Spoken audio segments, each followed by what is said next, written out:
The warning klaxon screamed through the Meridian's cockpit as Faraz gripped the flight controls, his knuckles white against the synthetic leather. Through the viewport, the Carthian destroyer loomed like a steel predator, its weapons arrays glowing with murderous intent. 30 seconds to weapons lock, the ship's AI announced with infuriating calm. Faraz didn't respond. His eyes were locked on the sensor readout where a single human life sign pulsed weakly in the cargo bay. Bella, the woman they'd rescued from the derelict research station 3 hours ago. The woman who was now dying. Faraz! Her voice crackled through the internal comms raw with agony. I removed it, please. His blood turned to ice. The Carthian had implanted her with a neural tracker, standard protocol for prisoners they intended to interrogate. She'd told him about it when they'd pulled her from that nightmare station. Her words tumbling out in a fevered rush. He'd promised to get her to a medical facility. He'd promised she'd be safe. Now she'd done the unthinkable. She'd removed it herself. Faraz slammed his fist against the release for the autopilot and was already moving, his chair spinning as he launched himself toward the cargo bay. The Carthian would fire in 20 seconds. Maybe less. But humans had never been good at math when someone they cared about was bleeding out. The cargo bay doors hissed open, and the smell hit him first, copper and burnt flesh. Bella lay against the far wall, her right hand clutched to her temple, blood streaming between her fingers. On the deck beside her, a small metallic device pulsed with faint blue light. The tracker. You idiot, Faraz breathed, dropping to his knees beside her. You beautiful, stupid idiot. Her eyes fluttered open, unfocused and glassy with shock. Had to. They were following. I know. His hands moved with practiced efficiency, pulling the emergency med kit from the wall compartment. The autodoc scanner beeped frantically as he passed it over her wound. Severe trauma. Possible skull fracture. Internal bleeding. She'd used a plasma cutter to burn through her own skull and extract the device. Only a human would be insane enough to try. Only a human would survive it. 10 seconds to weapons lock, the AI announced. Faraz's mind raced. The Carthian wanted Bella. They'd been chasing the research station for months, trying to understand how humans had cracked their encryption algorithms. Bella was the architect of that breakthrough. She held secrets in her brilliant, damaged mind that could shift the balance of the entire sector war, and she'd just removed their way of tracking her. Faraz looked at the pulsing tracker on the deck, then at Bella's pale face, then at the cargo bay's exterior airlock.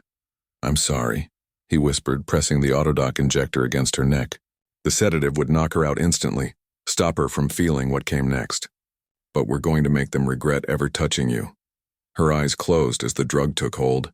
Faraz grabbed the tracker and sprinted back to the cockpit. 3 seconds. The Carthian destroyer's weapons array burned white-hot, ready to tear the Meridian apart molecule by molecule. He dropped into his seat and his hands flew across the controls. The humans had a saying from their ancient wars, never let them see you bleed. But they had another saying too, one whispered in the darker corners of their military academies. If you're going to bleed, make them pay for every drop. Faraz activated the emergency beacon. The tracker's signal amplified 1,000-fold, screaming Bella's position into the void. Then he fired every thruster the Meridian had, sending the small ship into a brutal spin. The G-forces slammed him against his restraints as he worked. The cargo bay doors opened. The tracker tumbled out into space, still broadcasting. Then Faraz cut all power. The Meridian went dark and silent, momentum carrying it in an erratic tumble that no targeting computer could predict. In the blackness of his dead ship, Faraz counted heartbeats. The Carthian destroyer fired, but not at the Meridian. They fired at the tracker, at the signal they believed was Bella fleeing in an escape pod. Their plasma cannons tore through empty space, pursuing a ghost while the real ship drifted past them like debris. Faraz waited. Humans were good at waiting. They'd learned patience in caves and trenches, in foxholes and behind enemy lines. They'd learned to hold their breath and trust in the darkness. The destroyer's engines flared as it gave chase to the tracker's signal, burning hard toward the asteroid field where Faraz had programmed the device to drift. Only when the enemy ship was 3,000 kilometers away did Faraz restart the Meridian systems. The ship hummed back to life, and he immediately punched in coordinates for the nearest human station. Medical emergency, he transmitted on encrypted channels. Incoming with priority 1 asset. Prepare trauma team. He set the autopilot and returned to the cargo bay. Bella lay exactly where he'd left her, the autodoc working overtime to stabilize her vitals. The wound on her temple had been sealed with synthetic skin, though she'd bear the scar forever. Faraz sat beside her and took her uninjured hand.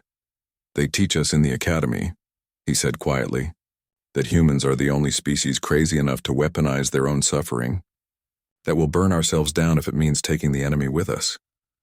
He squeezed her hand gently. You removed a neural tracker with a plasma cutter, Bella. Do you have any idea how many species in this galaxy would choose death over that pain? Her fingers twitched in his grip, though she remained unconscious. All of them, he answered himself. Every single one except us. The Meridian raced through the black, carrying its wounded passenger toward safety. Behind them, the Carthian destroyer would eventually realize it had been deceived. Eventually, they would understand that the human had outmaneuvered them not through superior technology or firepower, but through sheer, bloody-minded willingness to do whatever survival demanded. Pharaoh smiled grimly as the human station appeared on sensors, its defensive fleet already moving to escort them in. Humanity had a reputation in the galaxy now. They were the species that refused to quit, that turned pain into strategy and desperation into victory. They were the species that looked at impossible odds and said, "Watch this." And Bella, she'd just added another chapter to that legend. "Welcome home," Faraz whispered as the Meridian slipped into the station's protective embrace. End.